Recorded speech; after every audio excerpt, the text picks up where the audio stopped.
గతంలో మనం చూసాం.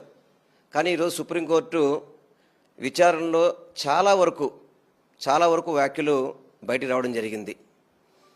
ఏదైతే ఒక రాజ్యాంగబద్ధమైన పోస్టులో ఉన్న ముఖ్యమంత్రి ఏ విధంగా కల్తీ జరుగుతుంది అని చెప్పి సుప్రీంకోర్టు ప్రశ్నించడం కానివ్వండి, ఆ నెయ్యిని వాడినట్టుగా ఆధారాలు దొరకలేదని చెప్పడం కానివ్వండి, సుప్రీంకోర్టు తీర్పులో వచ్చిన ఇవన్నీ కూడా ఈరోజు విచారణలో వచ్చిన మాటలన్నీ కూడా.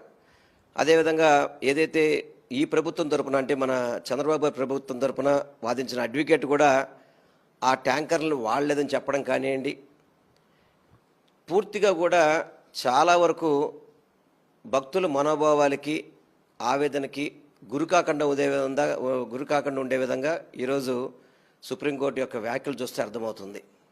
దయచేసి నేను ఒక్కటే కోరుకునేది, కోట్లాది